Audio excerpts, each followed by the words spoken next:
কি রান্না হচ্ছে?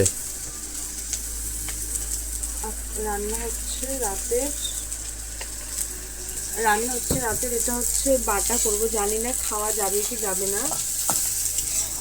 তোমার থেকে বাটা খেতে ইচ্ছে করছিল তাই এটা ট্রাই করলাম। এটা হচ্ছে পটলগুলোকে একদম পুরো গোটা গোটা পটলকে কেটে ফালি ফালি করে নিয়েছি। এটাকে হচ্ছে কাঁচা লঙ্কা, পেঁয়াজ কুচি আর রসুনের কোয়া দিয়ে একটু ফ্রাই করে নেব। ফ্রাই হয়ে গেলে ঠান্ডা হয়ে যাবে, তারপরে একটু পিষে নেব।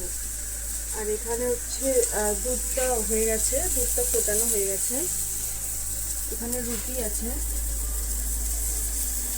নরম নরম রুটি, আর ফ্রিজে মিষ্টি আছে, আর দুপুরের একটু তরকারি আছে। আর তুমি বাইরে থেকে তো বারো মিশালি এনেছো, এগুলো দিয়ে চপও এনেছো না, পেঁয়াজি আর আলুর চপ, এটা দিয়ে আজকে ডিনার হবে। আর এটা খাওয়া যাবে কিনা জানি না আমি নিজে, এটা আমি নতুন ট্রাই করছি। তোমার শরীর খারাপ লাগছে বললে তাই। ঠিক আছে, সে বলো কেমন লাগছে, খাওয়া গেলেও বলো, না গেলেও বলো। ঠিক আছে।